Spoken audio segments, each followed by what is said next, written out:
नमस्कार दोस्तों, हमारे साईं कृपा चैनल में आपका स्वागत है। जिन लोगों ने हमारे चैनल को लाइक या सब्सक्राइब नहीं किया है वो हमारे चैनल को लाइक और सब्सक्राइब कर दें। आज हम श्री भगवत गीता का पहला अध्याय सुनेंगे।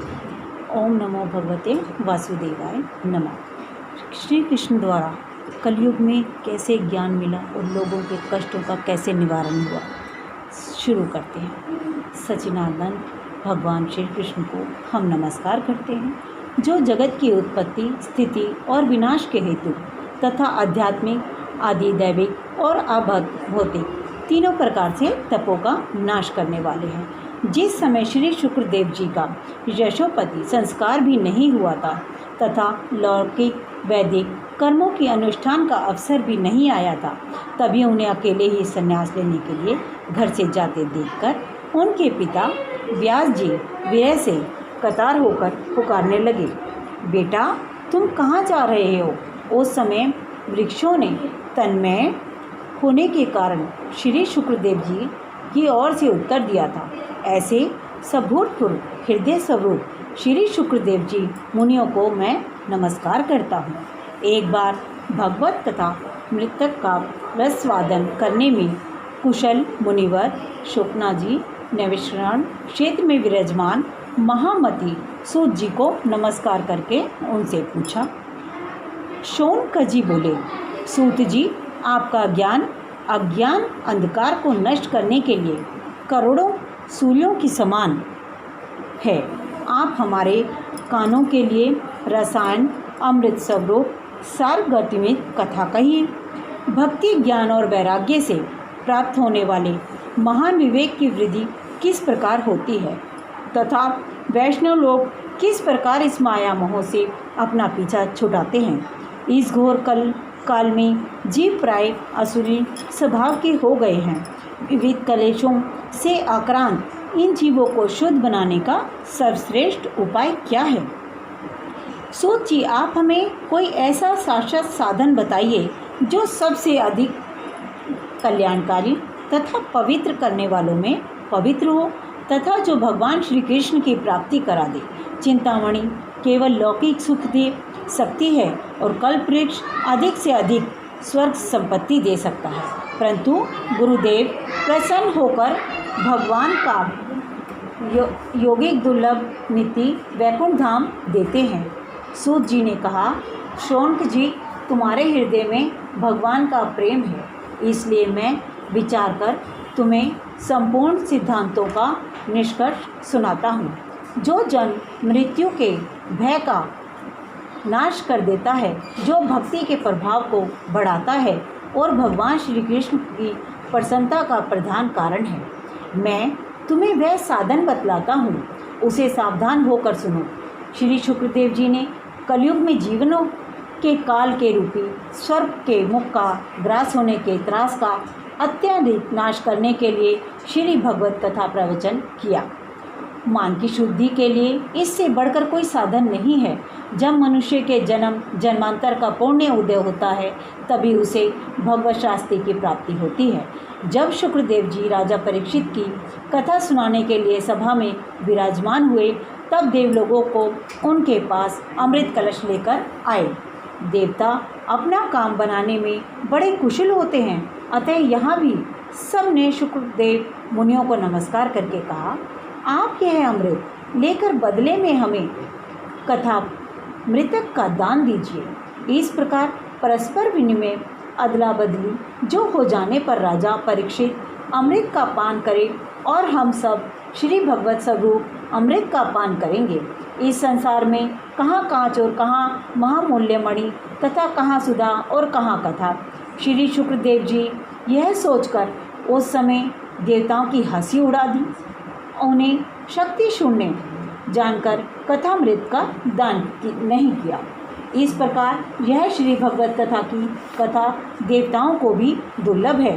पूर्व काल में श्री भगवत के श्रवण से ही राजा परीक्षित की मुक्ति देखकर ब्रह्मा जी को बड़ा आश्चर्य हुआ।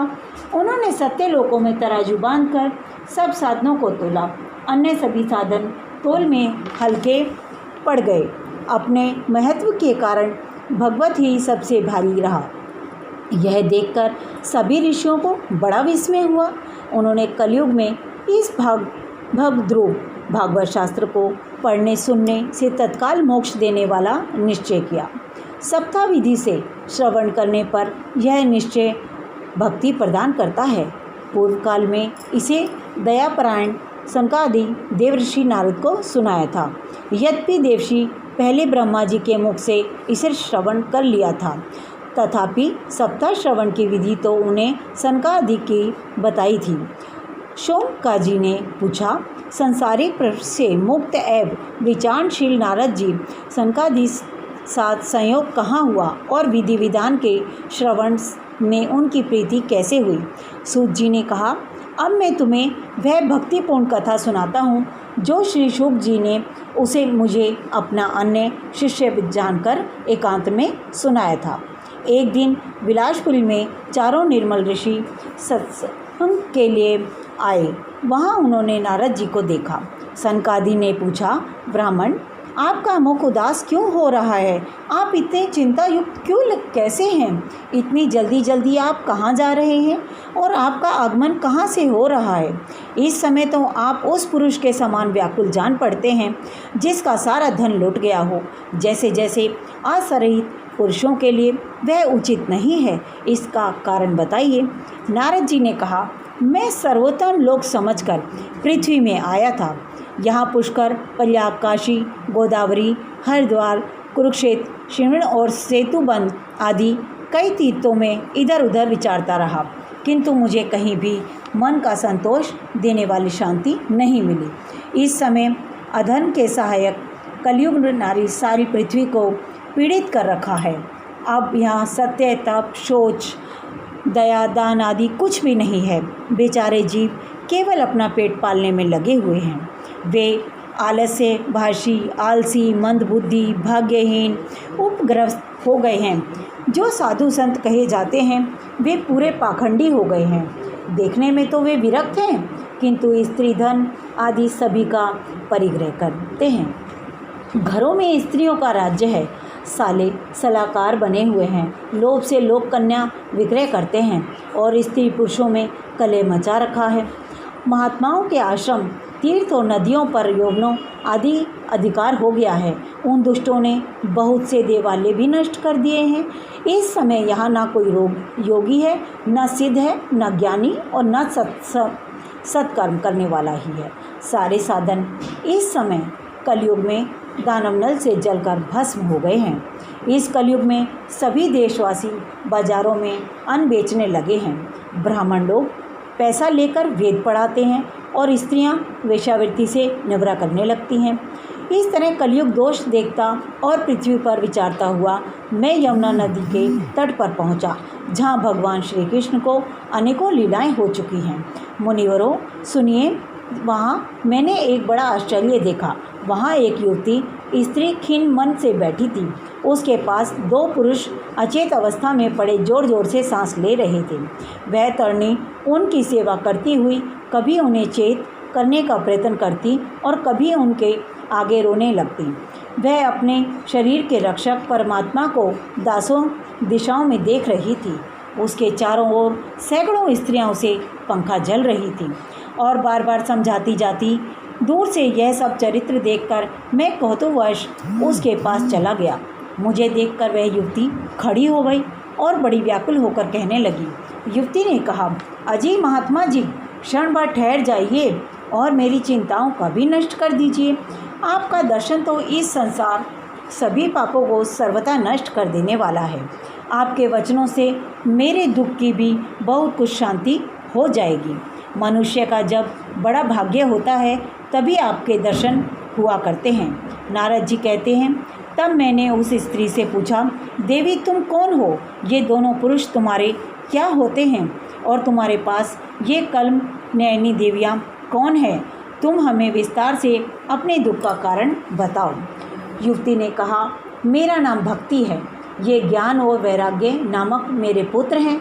समय के फेर से ही ऐसे जर्जर हो गए हैं। ये देवियाँ गणजी आदि नदियाँ हैं। ये सब मेरी सेवा करने के लिए ही आई हैं। इस प्रकार साक्षात देवियों के द्वारा सेवित होने पर भी मुझे सुख शांति नहीं है। तपोधन, अब ध्यान देकर मेरा वृत्तांत सुनिए। मेरी कथा वैसे तो बहुत प्रसिद्ध है, फिर भी उसे सुनकर आप मुझे शांति प्रदान करें। मैं द्रविड़ देश में उत्पन्न हुई, कटक में बड़ी, कहीं कहीं महाराष्ट्र में सम्मानित हुई, किंतु गुजरात में मुझको बुढ़ापे ने आ घेरा। वहाँ घोर कलयुग के प्रभाव से पाखंडियों ने मुझे अनभन कर दिया।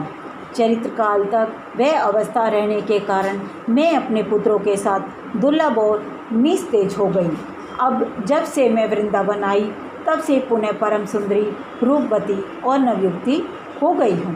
किंतु सामने पड़े हुए दोनों मेरे पुत्र थके मांदे दुखी हो रहे हैं। अब मैं यह स्थान छोड़कर अन्यत्र जाना चाहती हूँ। ये दोनों बूढ़े हो गए हैं, इसी दुख से मैं दुखी हूँ। मैं तरुणी क्यों और ये मेरे दोनों पुत्र बूढ़े क्यों?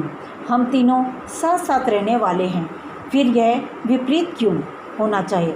तो यह चाहिए कि माता बूढ़ी हो और पुत्र तरुण। इसी से मैं आश्चर्यचकित चित्त से अपनी इस अवस्था पर शोक करती रहती हूँ। आप परम बुद्धिमान एवं योग निधि, इसका कारण हो सकता है, बताइए। नारद जी ने कहा, साध्वी, मैं अपने हृदय में ज्ञान दृष्टि से तुम्हारे संपूर्ण दुख का कारण देखता हूँ। तुम्हें विषाद नहीं करना चाहिए, श्री हरि तुम्हारा कल्याण करेंगे। सूत जी कहते हैं, मुनिवर नारद जी के एक क्षण में ही उसका कारण जानकर कहा। नारद जी ने कहा, देवी सावधान होकर सुनो, यह दारुण कलयुग है। इसी से इस समय सदाचार, योग मार्ग और तप आदि सभी लुप्त हो गए हैं। लोग क्षणता और दुष्कर्म से लगकर अघासुर बन रहे हैं। संसार में जहाँ देखो वहीं सत्पुरुष दुख से मलान हैं और दुष्ट सुखी हो रहे हैं। इस समय जिस बुद्धिमान पुरुष का धैर्य बना रहे, वही बड़ा ज्ञानी या पंडित है। पृथ्वी क्रमशः प्रतिवर्ष शेष जी के लिए भारत रूप होती जा रही है। अब यह छूने योग्य तो क्या, देखने योग्य भी नहीं रह गई है, और न इसमें कहीं मंडल ही दिखाई देता है। अब स्त्री को पुत्रों के साथ तुम्हारा दर्शन भी नहीं होता। विषय अनुराग के कारण अंधे बने हुए हैं। जीवों से उपेक्षित होकर तुम जर्जर हो रही हो। वृंदावन के सहयोग से तुम फिर नवीन तरुणी हो गई। अतः यह वृंदावन धाम धन्य है, जहाँ भक्ति सर्वथा नृत्य करती है। परंतु तुम्हारे इन दोनों पुत्रों का यहाँ कोई ग्राहक नहीं है, इसलिए इनका बुढ़ापा नहीं छूट रहा है। यहाँ इनको कुछ आत्मसुख की प्राप्ति होने के कारण ये सोते से जान पड़ते हैं। भक्ति ने कहा, राजा परीक्षित ने इस पापी कलयुग को क्यों रहने दिया? इसके आते ही सब वस्तुओं का सार न जाने कहाँ चला गया। करुणा में श्री हरि भी यह अधर्म कैसे देख जाता है? मुने, मेरा यह संदेह दूर कीजिए। आपके वचनों से मुझे बड़ी शांति मिली है। नारद जी ने कहा, बोले, यदि तुमने पूछा हो तो प्रेम से सुनो कल्याणी। मैं तुम्हें सब बताऊंगा और तुम्हारा दुख दूर हो जाएगा। जिस दिन भगवान श्री कृष्ण इस भूलोक को छोड़कर अपने परमधाम को पधारें, उसी दिन यहाँ संपूर्ण साधनों में बाधा डालने वाला कलयुग आ गया। दिग्विजय के सामने राजा परीक्षित की दृष्टि पड़ने पर कलयुग के दीन के समान उनके शरण में आया। ब्राह्मण के समान सारगरी राजा ने यह निश्चय किया कि इसका वध मुझे नहीं करना चाहिए, क्योंकि जो फल तपस्या, योग एवं समाधि में भी नहीं मिलता, कलयुग में वही फल श्री हरि के कीर्तन से ही भली भांति मिल जाता है। इस प्रकार सारहीन होने पर भी उसे इस ही दृष्टि से सार योग देखकर उन्होंने कलयुग में उत्पन्न होने वाले जीवों के सुख के लिए इसे रहने दिया। इस समय लोगों के कुकर्म से प्रवृत्त होने के कारण सभी वस्तुओं का सार निकल आया और पृथ्वी के सारे पदार्थ बीजहीन भूसी के समान हो गए। ब्राह्मण केवल अन्न धन आदि लोभ वश घर घर एवं जन जन को भगवत की कथा सुनाने लगे। इसीलिए कथा का सार चला गया। तीर्थों में नाना प्रकार के अत्यंत घोर कर्म करने वाले नास्तिक और नर पुरुष भी रहने लगे। इसीलिए तीर्थों का भी प्रभाव जाता रहा। जिन चित्त निरंतर काम, क्रोध और लोभ तृष्णा से तपता रहता है, वे भी तपस्या का ढोंग करने लगे हैं। इसीलिए तप का भी साल निकल गया है। मन पर काबू न होने के कारण तथा लोभ, दम और पाखंड का आश्रय लेने के कारण एवं शास्त्र का अभ्यास न करने से ध्यान योग का फल मिट गया है। पंडितों की यह दशा है कि वे अपनी स्त्रियों के साथ भैंसों की तरह रमण करते हैं। उनमें संतान प्राप्त करने की कुशलता पाई जाती है। मुक्ति साधन में वे सर्वथा अकुशल हैं। समय के अनुसार प्राप्त हुई वैष्णवता भी कहीं देखने में नहीं मिलती। इस प्रकार जगह जगह सभी वस्तुओं का सार लुप्त हो गया है। यह तो इस युग का स्वभाव ही है, इसमें किसी का दोष नहीं है। इसी से पुंडरीकाक्ष भगवान बहुत समीप रहते हुए भी यह सब सह रहे हैं। सूत जी कहते हैं, शौनक जी, इस प्रकार देवर्षि नारद के वचन सुनकर भक्ति को बड़ा आश्चर्य हुआ। फिर उसने जो कुछ कहा उसे सुनिए। भक्ति ने कहा, देवर्षि, आप धन्य हैं। मेरा बड़ा सौभाग्य था जो आपका समागम हुआ। संसार में साधुओं का दर्शन ही समस्त सिद्धियों का परम कारण है। आप केवल एक बार का उपदेश धारण करके कया धनुकार परात के माया पर विजय प्राप्त कर ली। ध्रुव ने भी आपकी कृपा से ही ध्रुव पद को प्राप्त किया। आप सर्वमंडल और साक्षात ब्रह्मा जी के पुत्र हैं। मैं आपको नमस्कार करता हूँ। ओम नमो भगवते वासुदेवाय नमः। इस तरह हमारे गीता का पहला अध्याय समाप्त हुआ।